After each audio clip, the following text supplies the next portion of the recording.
नमस्कार. मर्मभेदच्या या भागामध्ये आपल्या सगळ्यांचं स्वागत.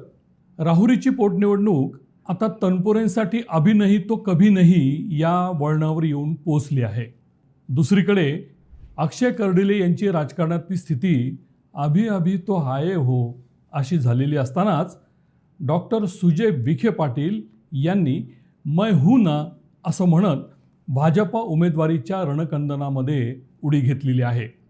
कमळाचे हे एक फूल आणि ते पटकवण्यासाठी पुढे सरसावलेले 6 हात अशी राजकीय परिस्थिती सध्या राहुरी विधानसभेच्या पोटनिवडणुकीच्या दरम्यान उद्भवलेली आहे.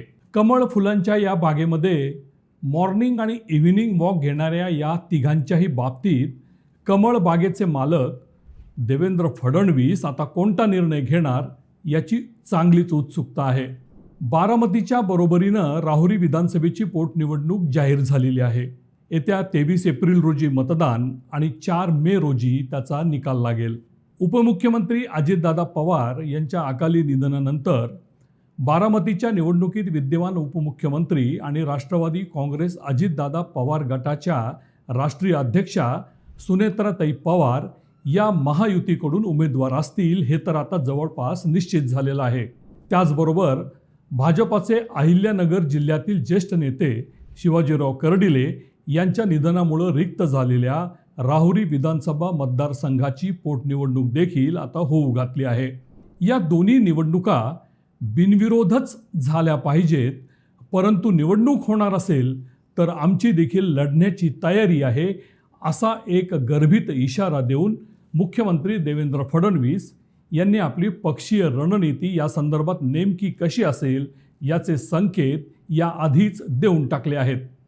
बारामतीमध्ये सुनेत्राताई पवार यांच्या विरोधात राष्ट्रवादी काँग्रेस शरद पवार गट उमेदवार देणार नाही हे आता जवळपास निश्चित झालेलं आहे आणि तशी भूमिका देखील सुप्रियाताई सुळे यांनी जाहीर केली होती. परंतु स्थानिक राजकारणातील असंतोष व नाराजी पाहता ओबीसी नेते प्राध्यापक लक्ष्मण हाके हे देखील निवडणुकीच्या रिंगणात उतरतील अशी शक्यता निर्माण झाली आहे. मुख्यमंत्र्यांनी निवडणूक बिनविरोध व्हावी अशी अपेक्षा केलेली असली तरी ही निवडणूक बिनविरोधच व्हावी याबद्दल महाविकास आघाडीतील काँग्रेस किंवा अन्य पक्ष स्पष्टपणे आपली भूमिका मांडायला तयार नाहीत. बिनविरोधचा विषय अजून आमच्या पुढे आलेलाच नाही असं सांगत या निर्णयातील संदिग्धता काँग्रेसकडून व्यक्त केली जाऊ लागली आहे. त्यामुळे पहिल्या टप्प्यात बारामतीची निवडणूक बिनविरोध होईल असं वाटत असतानाच आता मात्र तिथे देखील मोठी चुरस निर्माण होताना पाहायला मिळते आहे. बारामती बिनविरोधच्या धर्तीवरच राहुरीची पोटनिवडणूक देखील बिनविरोधच होईल असं वाटत असताना तिथे देखील उमेदवारीच्या अनुषंगानं उलटसुलट चर्चा सुरू झालेली आहे. राहुरी विधानसभा मतदारसंघ एकेकाळी तनपुरे गटाचा बालेकिल्ला समजला जाई. लोकसभेच्या कोपरगाव मतदारसंघामध्ये तेव्हा समाविष्ट असलेला हा विधानसभा मतदारसंघ उत्तरेतील नेत्यांच्या प्राबल्याखाली कायमच राहिला. आमदारकी, खासदारकी, त्याचबरोबर साखर कारखाने, जिल्हा बँक, जिल्हा परिषद या संस्थांवर देखील उत्तरेतील नेत्यांचा पगडा असण्याचा तो काळ. उत्तर नगर जिल्ह्यात आणि कालांतरानं दक्षिणेसह संपूर्ण नगर जिल्ह्यात बाळासाहेब विखे पाटलांच्या रूपानं प्रवरेचं दमदार असं राजकारण होतं. शंकरराव काळे असतील, शंकरराव कोल्हे, बाळासाहेब थोरात, मधुकरराव पिचड, भानुदास मुरकुटे आणि प्रसाद तनपुरे यांच्यासारख्या मातब्बर नेत्यांसह बाळासाहेब विखे पाटील एकाच पक्षात असताना देखील विखे विरुद्ध सारे असं एक चित्र त्या काळामध्ये नगर जिल्ह्यामध्ये होतं. विखे पाटलांच्या शिवसेना प्रवेशानंतर मात्र काँग्रेस पक्षातील या सर्व नेत्यांनी जणू काही सुटकेचा निश्वासच सोडला होता. आता उघडपणे आपल्याला विरोध करता येईल अशी त्यांची भावना होती. परंतु तरीही राजकारण करताना प्रवरेच्या नावाचा एक दुखरा कोपरा प्रत्येक नेत्याच्या मनामध्ये मात्र तसाच राहून गेला.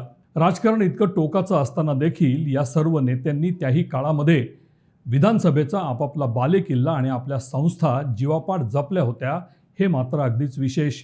विधानसभा आणि लोकसभा निवडणुकीच्या काळात मात्र प्रवरेचा कल आपल्या बाजूने असावा यासाठी हे सर्वच नेते गुपचूप प्रयत्नशील असत.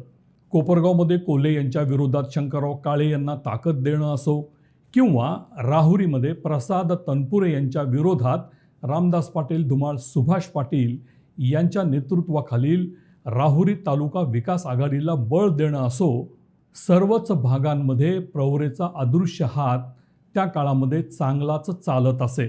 उत्तरेतील अकोला विधानसभा मतदारसंघ हा त्या काळात नाशिक लोकसभा मतदारसंघाला जोडलेला होता.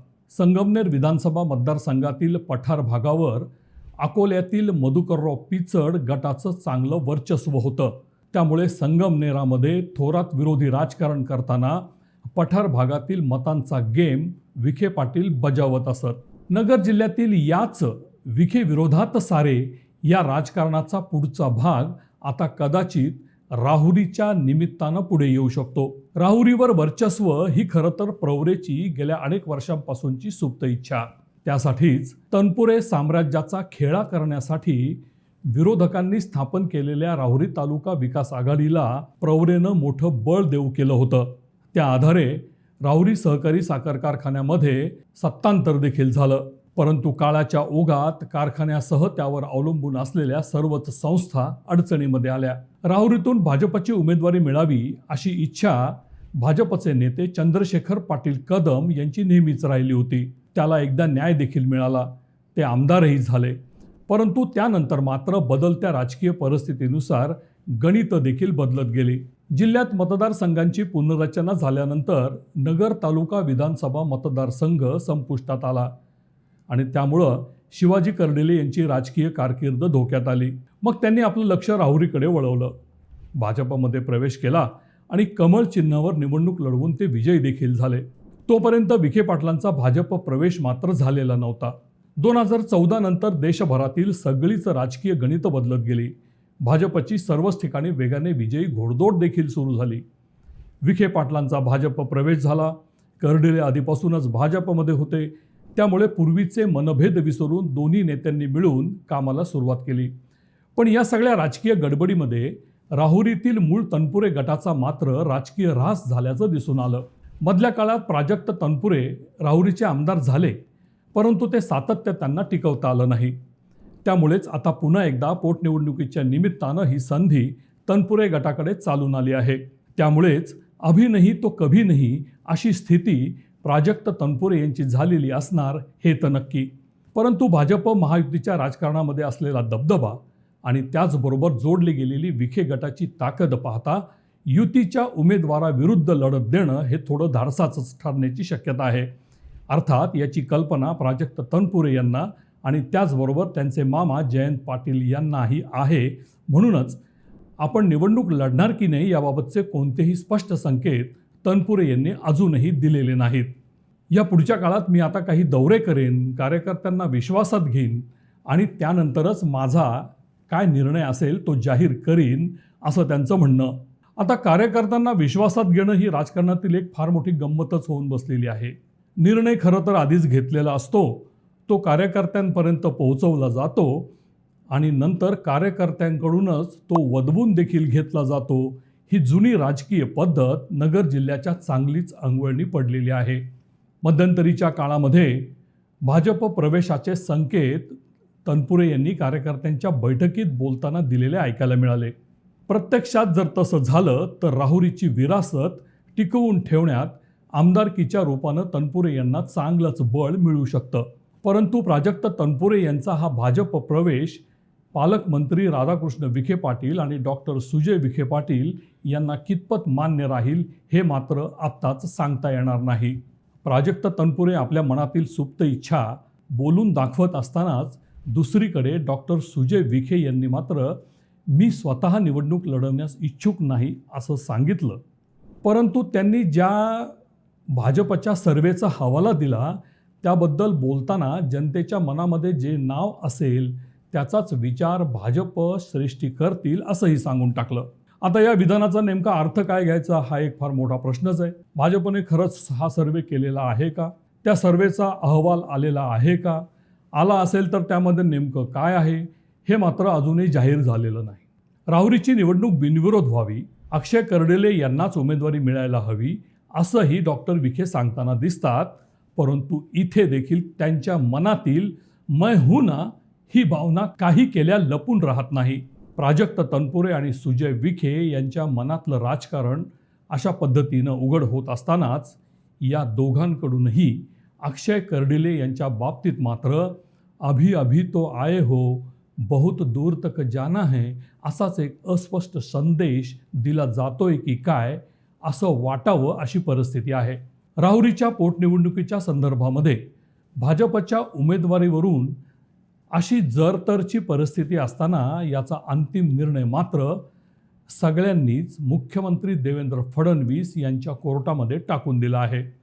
त्यांच्या अंतिम निर्णयानंतरच नगर जिल्ह्यातील राजकारणाची नेमकी पुढची दिशा काय असेल ते निश्चित होईल, हेही तितकंच खरं.